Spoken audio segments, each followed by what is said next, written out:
I have no problem with people having an opinion about anything. That's all podcasts are, for the most part, is hot takes. And I get that, and there's space for everything, and it's an evolving space. And my big prediction is that Rogan's success is admirable. I do not believe he'll be where he was 3 months ago, a year from today. There are too many talented people entering that space now who want his real estate, and they're going to be better at what he does than he is. So I think that but I got to be honest. He's going to see attrition. That's not the first time someone said that about Joe. He does surpass expectations. So, can you see the face that Chris Cuomo is making when he talks about Joe Rogan and how he's not going to surpass, or, how he's not going to make it? He's almost gleaming. He's talking about Joe Rogan. So in this video, we have Tim Dillon going to check, annihilate, and destroy Chris Cuomo, again, for his insane, absurd, and deranged take on Joe Rogan. Chris Cuomo has had I don't know if it's, I don't want to say like a hard-on or something, but he's always like this about Joe Rogan. He tries to act like Joe Rogan is a fly-by-night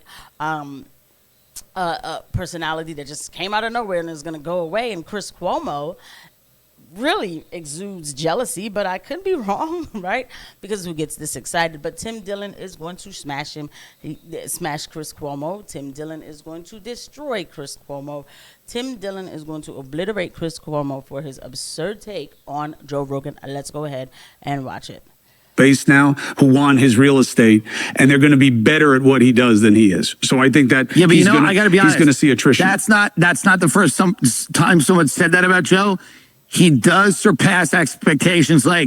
People wrote his obituary many, many times, and it's just never come true. Oh, listen, I don't necessarily want it to come true, because I don't find him offensive or anything. I see him as innocuous, but he's getting criticism. He never got criticism before. The media is taking him seriously now, and that's not. Now, did you see Tim Dillon put his head to the side when Chris Cuomo said that Joe Rogan never got criticism before, when we do remember that a few years back, 2021, Joe Rogan was getting massive criticism from CNN. And I feel the same way Tim Dillon does when he makes that face, because I'm thinking the same thing too. Where were you, Chris Cuomo? How did you not see what was going on with Joe Rogan? By the way, guys, please don't forget to hit the like and subscribe button and a notification bell. Thank you to every eye that lands on these videos. Not going to go well for him. He's always been ignored. And then he did that deal after the media made him relevant for a minute as an anti-vaxxer, which wasn't really fair, but he put himself in that position. And then he got his big deal. And then they had problems with the deal, and the media scrubbed him, found bullshit, racist things that, he had said in the past. They made him apologize. That was the beginning. So that's what I see being done to him, whether or not it is deserved. But I'm happy for his success. I hope it continues. What I saw in Douglas Murray's thing that I think people should think about is there's a difference between saying, look, Tim, this is what I think about tulips, okay? Right. And, make of it what you want. I'm not a botanist. I'm not a horticulturist. There's a difference between that and me now becoming an organizing point on tulips. The issue for Murray is not that Dave Smith has an opinion on Gaza, but as a journalist, I would never say the kinds of things that Dave Smith says about Gaza, about Israel, about COVID, about vaccines, about any of it. Because as a journalist, I'm so aware of what I don't know. And he seems to be too comfortable ignoring his own ignorance. And because of that, it'd be one thing if he was just another guy. But when you are positioned by Rogan or by anybody as someone to listen to so that you may believe what he believes, now I get why Murray was bothered by it.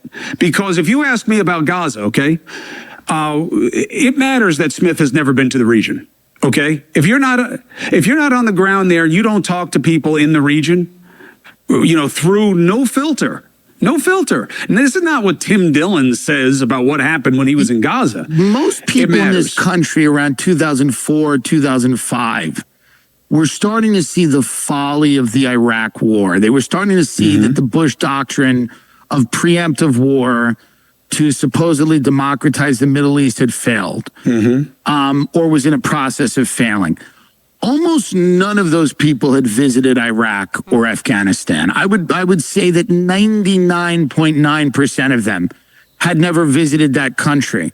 But So, Tim Dillon shuts down Chris Cuomo and Chris Cuomo's insane take, and it's Chris's insane take on Joe Rogan having Dave Smith on. Now, me personally, I actually don't think that Dave Smith goes in hard enough about this topic, the obvious topic that they were talking about. At this moment, as I am taping this right now, there's possible strikes with, another country in the Middle East, Iran, and we will be involved with that. Absolutely. Right. So we're getting ready to do this again. Why? Because of weapons of mass destruction. And if you look at the catalog of this show, I have talked about these weapons of the lies of weapons of mass destruction from 2 years ago, where we lost a lot of American lives, civilians, everything. I could go on and on and on and on.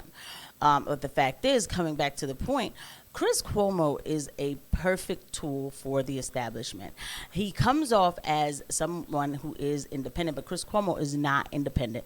Chris Cuomo is still sponsored and funded. That's the thing you have to be careful with these people who call themselves independent or whatever.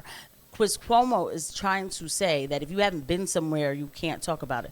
This new talking point, the fact that anybody takes this serious, is insane to me. And like I said, I really do appreciate Tim Dillon for the point he just made.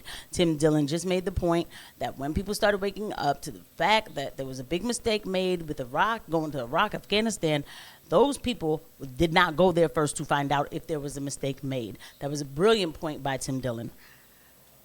But the images coming out of that region and the news, from a common sense perspective, allowed most people to say that engaging in this type of foreign policy was an error. I agree. And you don't have to be in a place to understand it, obviously. Right. However, from a journalist's perspective, the idea that you understand the fabric of a conflict and you haven't been around it, I get why that would be upsetting, because that is a standard for us.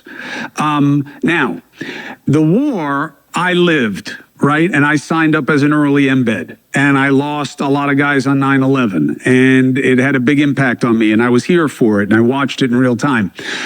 We knew there were no weapons of mass destruction much earlier, and the Bush administration shut us down, said that we were threatening operational security of troops on the ground in the Middle East. The American people agreed and stopped watching the news. I remember the reporting changing. Not that we started to change our take, but we said it less, because Bush had succeeded in swaying the American people to agree to disagree about weapons of mass destruction. But we're in it now, so let's just go kill the bad guys. So Chris Cuomo just blamed you for Chris Cuomo not having the courage to stand up to the establishment like a good journalist is supposed to do. People like Glenn Greenwald, Julian Assange, those kind of people who stand up, John Mearsheimer, to the establishment. But Chris Cuomo says it was your fault because you went along with it, because you didn't have the information. Remember, this was not a social media age, okay? Whatever they told you is whatever you took. And they told him to shut up, and he shut up. He said it was your fault because he shut up and didn't give you the information. You didn't know it, so you went along with it, so it was your fault. Wow. And I remember it. And I remember Congress, that being the last time they took a vote on a conflict. After that point, they gave their power to the president. Yeah. I think part of the media's credibility problem, and why I think the media going after Rogan as much as they do doesn't have the desired effect on their end, is that they have lost the trust of a vast majority of Americans. And I don't know if they're going to be able to get it back. But who has the trust? Who has trust? I guarantee you, if you asked all of America, I don't know how many know Joe Rogan, but if you were to ask a good amount, but I'm saying I don't know, because you got to remember, these numbers, I don't believe them. I don't believe my own numbers. Right. So, let's say Rogan, has made a name for himself. He's been popularized within the media. I mean, I've always known him because I'm a UFC fan, but I don't think he's going to have a high indicia of trust with people outside the bro culture. Here's so what it's about your space. I would disagree with you in that sense, because I think what people like about Joe is that they feel like he's authentic and that he is himself. Now, whether they agree or disagree with everything he says, what he's built over a period of years and really over a decade is trust that he is going to be who he is and call things how he sees them. Again, that doesn't mean... And that is a big deal. That's a big deal. And for Chris Cuomo to sit there and say to Tim Dillon that Joe Rogan, not that many people know who Joe Rogan is. Everybody knows who Joe Rogan is. They may not all listen to the Joe Rogan podcast, but everybody knows who Joe Rogan is. And Chris Cuomo knows that. It is that slimeball, sleazy behavior that Chris Cuomo exudes and sweats out of his pores that make him not have the trust. Who has the trust? Who has the trust? Well, it isn't you, Chris Cuomo. That's why people have had enough. They've had enough. And so they do listen to Joe Rogan. No, not for breaking news. My vision is that we have a media conglomerate that's doing everything and breaking news and all of that, and not being propagandist to anything, to any person, not beholden to anybody but the people, but the audience.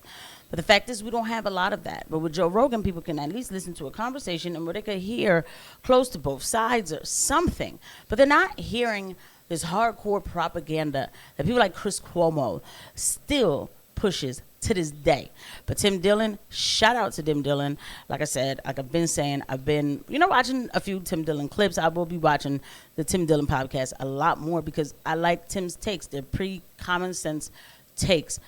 If we could get people to the point, people are so overly stimulated to side that getting them to simple common sense, which would actually be a level down if you think of information, is actually the harder work.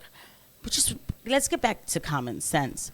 At the very least, let's start from there and then build from there. Tim Dillon does an amazing job of that. Chris Cuomo sucks. I'll see you guys at the next one. Bye.